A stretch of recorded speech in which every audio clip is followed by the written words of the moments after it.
See, this has been reversed, right? GNIKROSITI.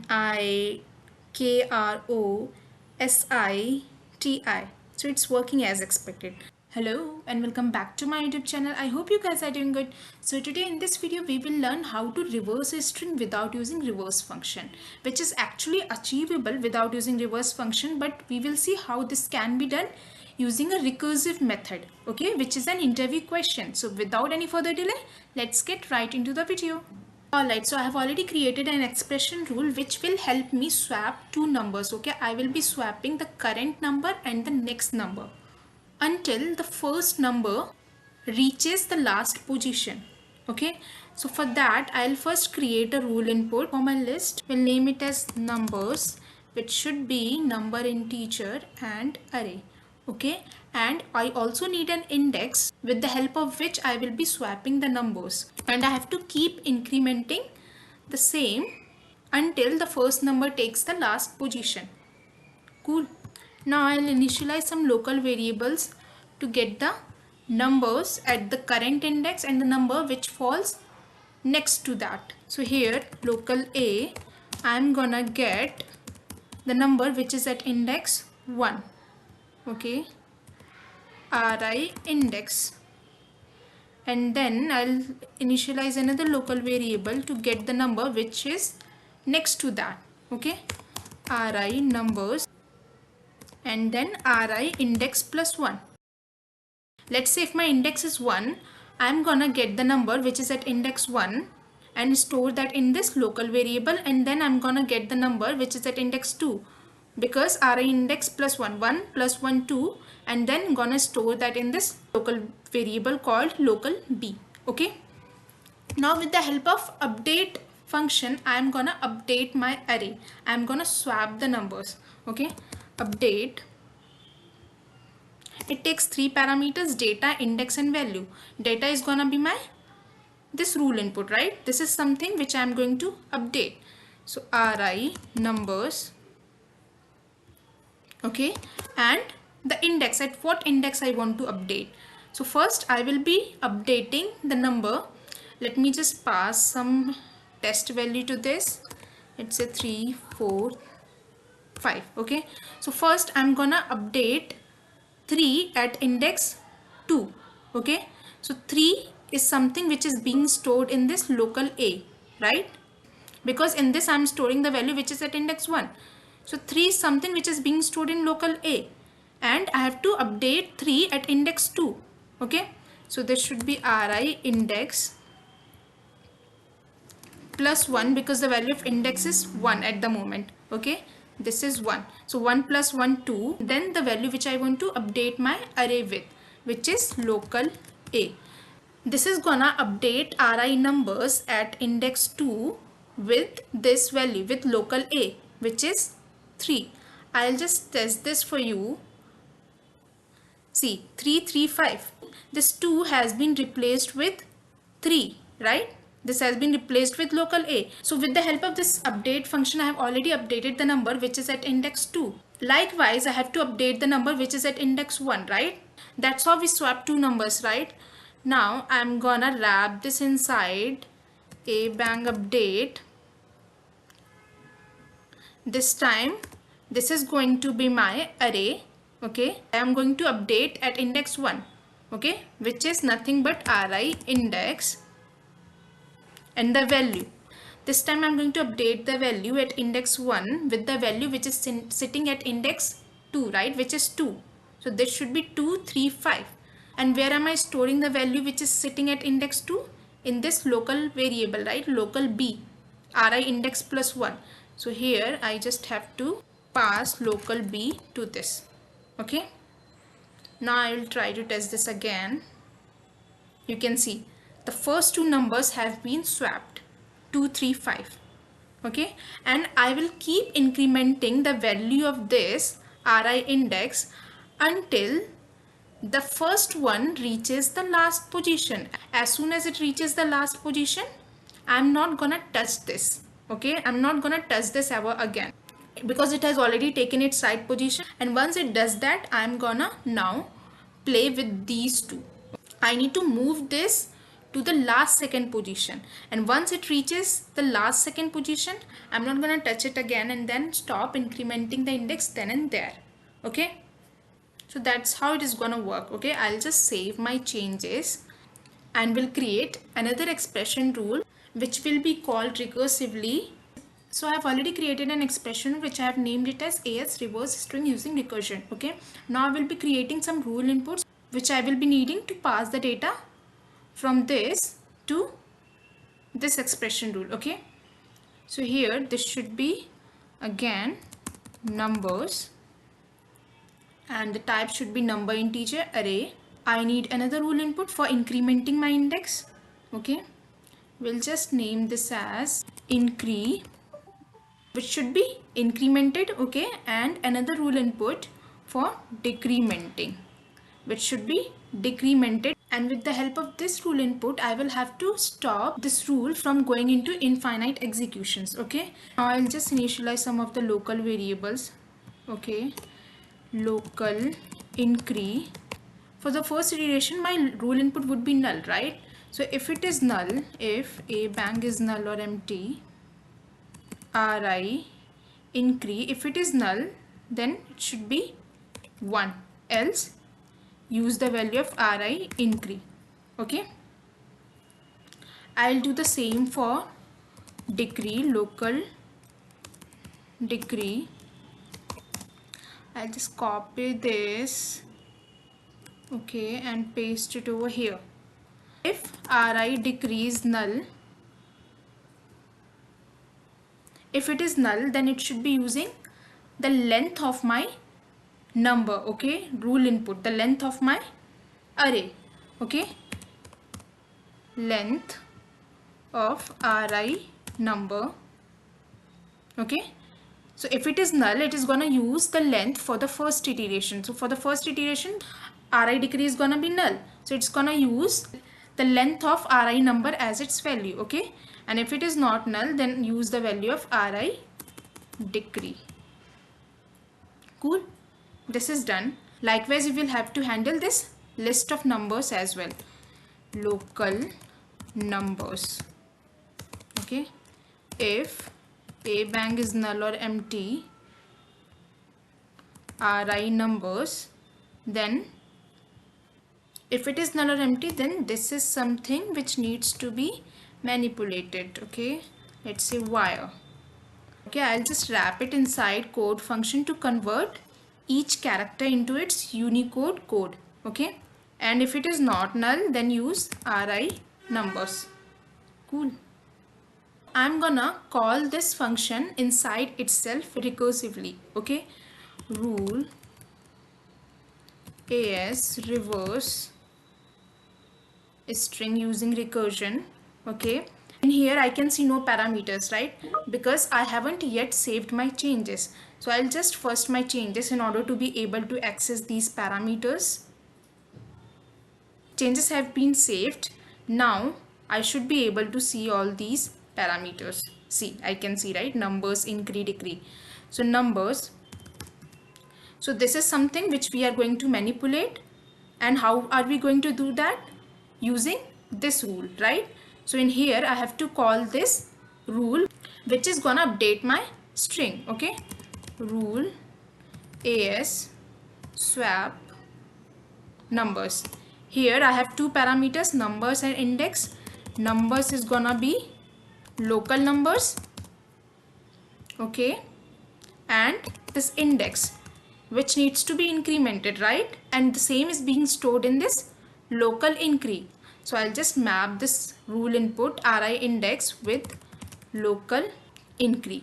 Okay, this is done. Now I have this second parameter called incre, which needs to be incremented until the value of this becomes a number lesser than local decree. Let's say the value of local decree is 5, and once the value of local incre becomes 4, I have to stop the increment of local incre. Okay, so I'll use if condition over here. If local incre plus 1, okay, if local incre plus 1 is equal to local decree, let's say local incre is 4. So 4 plus 1, 5. And the value of local degree is also 5. So 5 is equal to 5, which is correct. Now I'll come back to 1. I'll update the value of local incree back to 1. Okay. If the condition becomes true, then just restart it, else keep incrementing it. Okay. Local incree plus 1. So let's take an example over here to understand in a better way. Okay. So let's say the value of local degree is 5. It depends on the size of the array. Okay, let's say the size of array is 5, so local degree is 5, because here if it is null or empty, then use the length of my array. So let's say the length of array is 5, local degree is 5, and here I'll keep incrementing it. Okay, so once the value of this local incree becomes 4, 4 plus 1 gives 5, 5 is equal to 5, true. It has to restart. Okay, I'm gonna update the value of local incree back to 1. But when the condition is not true, let's say local incree value is 3, 3 plus 1 is 4. Okay, 4 is not equal to 5, then keep incrementing it until local incree plus 1 is same as the value of local decree. Okay, likewise I will have to handle the value of decree. Okay, decrement if local incree plus 1 is equal to local decree. Once the value of local incree plus 1 is same as local decree, it has to decrement the value of local decree by 1. So local minus 1, else just keep the value as it is, local decree. Now I will also have to stop the execution of this rule, right? Otherwise it is gonna go into infinite executions. So for that I'll use if condition. So when the value of local decree becomes 1, that means there is nothing more that needs to be swept, right? Number has already taken the right position. So if local decree is equal to 1, then just return me this RI number, because this is where I am storing the updated array, right, in local numbers, right, which is nothing but this rule input. So just return me RI numbers, else keep calling this rule recursively. Okay, this is done. So once the value of local decree becomes 1, it is gonna return me RI number, which is not a string. It is just a list of Unicode codes. We haven't converted the code into characters, so I'll just now wrap this numbers inside char in order to convert the Unicode codes into characters. Okay, now if I just try to test this out and show you guys what it returns, it's throwing me an error because the value of RI numbers is null or empty, right, to which I'm passing the value over here in local numbers. If RI number is null or empty, use this as its default value. So this should be after this. Okay, and here it should be local numbers, because this is the local variable wherein I'm storing the value of RI numbers. I'll just save my changes and try to retest this. ERIW. The string has been reversed, right?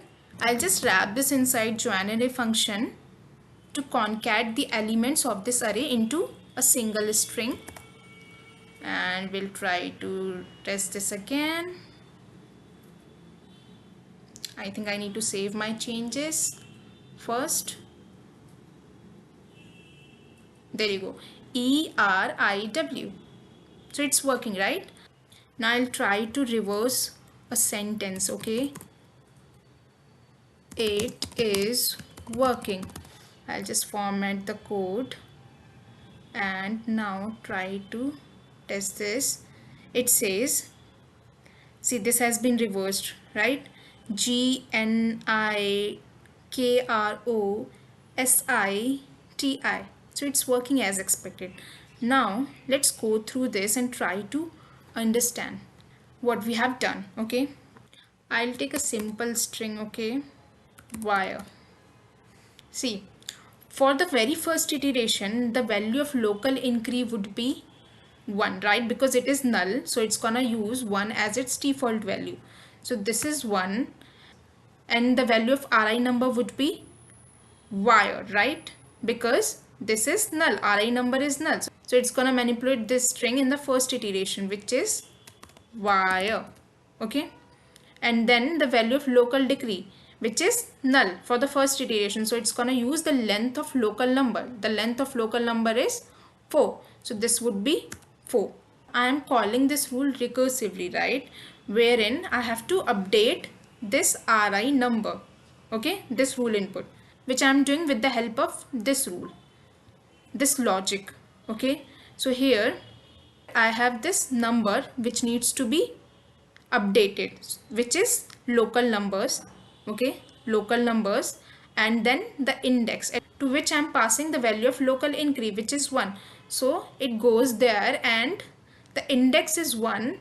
It is gonna swap the number which is at index 1 with 2, and number which is at index 2 with 1. Okay, so here for the first iteration, this would be IWRE, right? Swapping the first two, the current and the next. I'll just write it over here. IWRE. This is gonna be the first one. Okay, so I'm now storing this one, the resulting list, in this local numbers. This has been stored. Now it comes here and checks the value of local incree is 1. 1 plus 1, 2. 2 is equal to local decree, false, right? So it's gonna increment the value of local incree by 1, which becomes 2 now. Okay, and the value of local decree, local incree is 1. It is still the first iteration. Okay, so the value of local increase is still 1. 1 plus 1, 2. 2 is equal to local decree, false. Condition becomes false. The value of local decree is gonna remain the same, that is 4. Now for the second iteration, my incree value is 2. So if I just switch to this expression rule, the value of ri index is 2. It is gonna now swap the number which is at index 2 with the number which is at index 3, and the number which is at index 3 with the number which is at index 2, right? This is what this rule is doing. Here this would be, I need to replace these two numbers, right, which are at index 2 and 3. So this would be IRWE.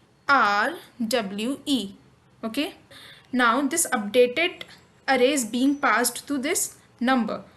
So the current value of this ri number is this. Okay, now it comes here and checks the value of increase 2. 2 plus 1. 2 plus 1 is 3. 3 is equal to 4, false. It is gonna increment this again. It is still the second iteration, and here the value of local increase is 2 because it is still the second iteration. Okay, it's not the third iteration. So 2 plus 1, 2 plus 1, 3 is equal to 4, false. I'm not gonna decrement it by 1 because the condition becomes false here, and the value of local decree remains same, which is 4. Cool. I'm gonna call this rule again because this hasn't become 1 yet. Here the value of local increase 3 now. It goes there. The value of ri index becomes 3. Now I'm gonna replace the number which is at index 3 with 4, and the number which is at index 4 with 3. So my updated array would be IREW. As I mentioned earlier, we will be incrementing the value of local incree until the first one reaches the last position.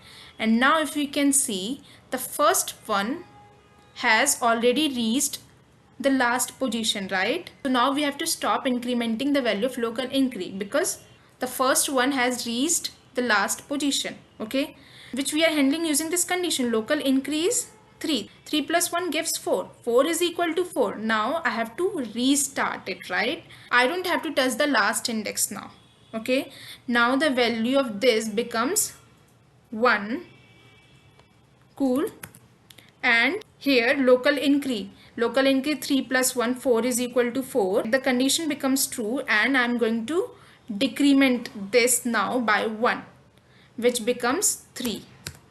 Okay, we'll have to do the same exercise again. And once the value of local degree becomes 1, it is going to return me the updated array which is being stored in RI numbers, right? So that's how it is working.